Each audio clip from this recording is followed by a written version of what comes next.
So Ralph, you finished last season so well, 7 games unbeaten, finishing 11th.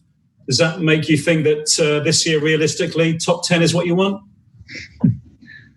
No, this is not the way we are thinking. We know that it's a new season, a difficult one, and hopefully have a better start than last season. But every Premier League season is difficult, and we can play as good as at the end of the last season, and then hopefully get better results than last year in the beginning. You've had a pretty quiet transfer window so far. Mo Salisu's come in. Kyle Walker-Peters is permanent. Do you think you've done enough, or do you think more needs to be done, like Emmanuel Dennis, the Nigerian at Brugge? Yeah, more needs to be done. Absolutely. We know that we have lost the 6 with Pierre Højbjerg, and we need on this position an alternative. So we will definitely do something in the next weeks. Still time to go. Anyway, I think we have a good 11, but we have a lot of games following up this season. So we need absolute alternatives, and therefore we need to do something. Can you talk about Emmanuel Dennis and a possible deal involving Wesley Hoedt going to Brugge? I don't want to discuss any rumors. We have a few players, they have been on loan and get opportunities to stay on loan or go somewhere else. If that is an opportunity for us, then we take it. And to bring somebody in, it can be a permanent deal or a loan option. However, we keep our eyes open. Just one last one. Fraser Forster is back from Celtic, and some people are a bit surprised, including Neil Lennon, who thought he was going to stay at Celtic. Is Fraser Forster going to enjoy a renaissance at Southampton and become a serious rival again for the number 1 jersey? Yeah, he stays with us at the moment. We have with Alex McCarthy our number 1. I think Alex made a fantastic development in the last games, and then on the number 2 position, Fraser and Gani, one will maybe leave us and the other one will stay with us. Thanks, Ralph. All the best. Thanks a lot. Thanks, Jeremy. We'll go to Jonathan at Premier League.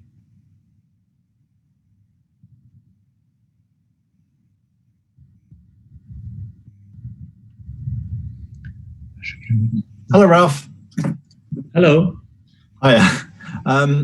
I remember when you spoke after lockdown, you talked about the break almost being a new pre-season for you, a mid-season pre-season, if you like. So what has this been, the last month or so? In a way, do you want it to be a continuation of the same season, given your form? Yeah, it's a good question. It doesn't really feel like a completely new season. The pre-season was very short, and as you know, 2 weeks of this 4 weeks, we haven't had all the players here, so it was quite difficult to prepare for the first game, and so it didn't feel like a whole preseason like the last one, maybe, if you want. And now we have a start where nobody knows exactly on what level he is. You mentioned right at the start that you need to ideally start this season better. What can you do as the coach to make sure that happens? What can you do differently, do you think, to make sure you don't find yourself in trouble again midway through the season? I think it was definitely not easy now to prepare them. After the lockdown, it was quite easier because we had all the players all the time with us and could work very concentrated together. Now we had only 2 weeks with them, and then they were gone to the internationals. And they are coming back, and then some have played 2 games, some come back injured and cannot play, and this is definitely not perfect for us, and we must work with a smaller group. 2 weeks in the preseason cannot work on any tactical pass, so this is definitely not a perfect preparing for the first game, I can imagine. So we must go to Palace and do the best of the opportunities we had the last weeks. And then it goes very quick with a lot of games following. So finding the rhythm would be very important as soon as possible. Normally that fits to us if we have a lot of games in the short term. That was only after lockdown also our secret, that we are a very fit team normally and can immediately push hard for the results, and it would be necessary also now. And tactically speaking, because it's always fun talking to you about tactics, you settled back on your preferred way of playing, and it really worked for you, didn't it? How important is it from your point of view that you stick to those principles, if you like, this season, or do you still need that certain flexibility at times? I stick to the principles, makes all the sense, I think, and that doesn't mean that you try to do what you have always done, because then you will be also not developing anything. So we try to find things what we can do better. We try to find things with the ball that give us more threaten in front, that we can create more chances. And this have been a few topics in the preseason. And I think the guys really like it and showed that the way we go together now, concentrating also on our game with the ball, is definitely something they enjoy. And always try to develop, always try to get better, because we don't feel that we are on our limits now. Thanks, Ralph. See you soon. Thanks a lot. Thanks, Jonathan. We'll go to Ian at TalkSport.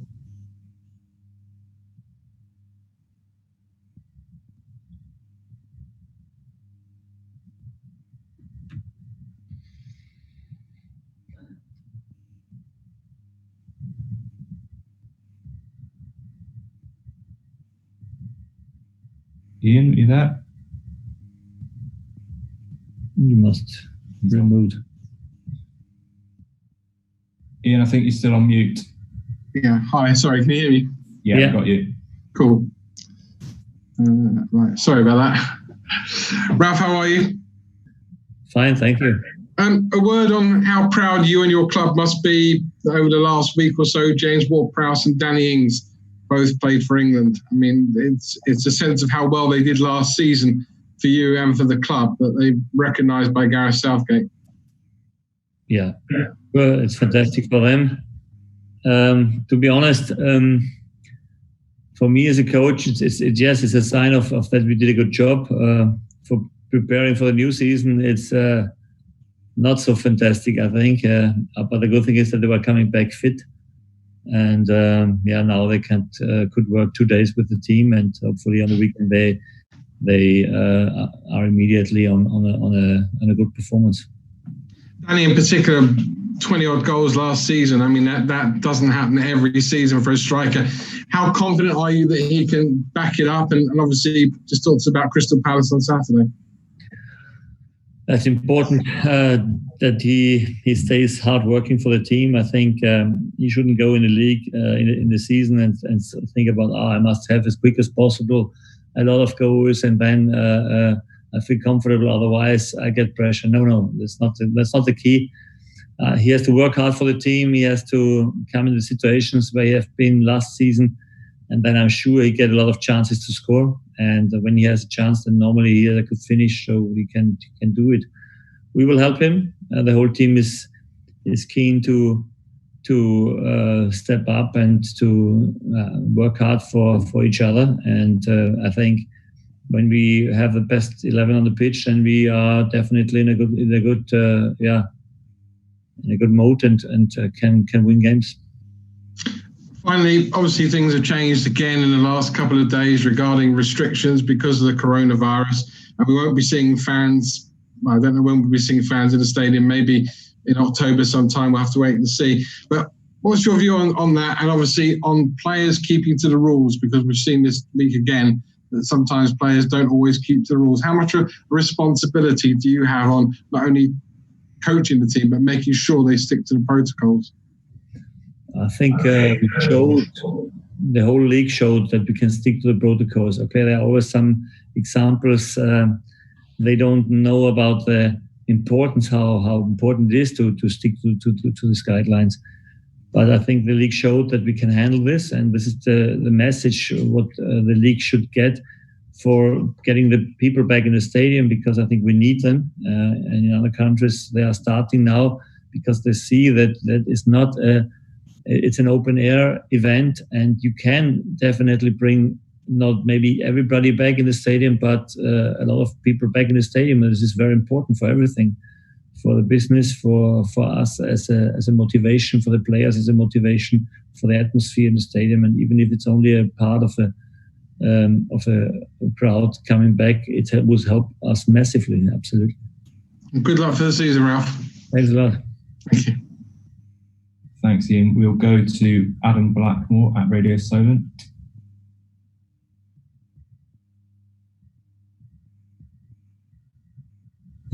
Hopefully. Adam, where are you? I'm here. Good afternoon, Ralph. Oh, here he is. How are you? I'm okay, and you? Yeah, I'm all right, thank you. Nice to see you and speak to you. Yeah. Okay, I know you've talked about starting the season well, like you finished the last, but how confident are you that you have that momentum still? Because it really isn't that long ago, 6 weeks. Yeah. You'll never know. I think the league, as always, is getting better and better, and you have to compete again. What was I was speaking about was not perfect, and was different to the last preseason or short preseason after the lockdown, was that I didn't have all the players all the time around me. Stu Armstrong came back injured from the national team the second time, so this is what I really hate, to be honest, because it's a preseason and I do everything to keep the players healthy. And then he's coming back after playing 80 minutes. It was definitely not perfect, I think, and that smashes a few automatism in our game. But we have to handle this. But it's not perfect. And also, I think the opponent didn't have that many players having gone to international break, so they have also more opportunities to test something. Yeah, we have to take it as it is. Find the best solutions and then make a good game there and try to win the game. One player who didn't enjoy a full first season but showed us glimpses of what he can do was Moussa Djenepo. He's had his own issues to deal with in the first 12 months at the club. So how was he? And you mentioned Armstrong. I mean, what sort of role do you think Djenepo can play this season if he stays fit and he's on his game all the time?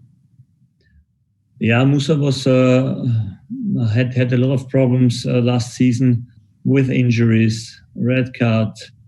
Then he was quarantined because he had to go home to Mali, and coming back had to go in quarantine. So everything was not perfect so far. And he needs definitely at first a consistent time period of working with us all the time, learning about our behaviors. And our game is changing all the time, and so you have to be open-minded. And if he learns quick, I think from the technical aspect, he has everything to help us. He has everything what we need on the pitch, and definitely a player that, like Shea Adams, needs a little time to step in the game. We see that sometimes it takes a little bit longer to find a way in the Premier League because it's easy, a very strong league. Yeah? It was interesting to me that you were happy to say that at this moment, Alex McCarthy is your number one goalkeeper.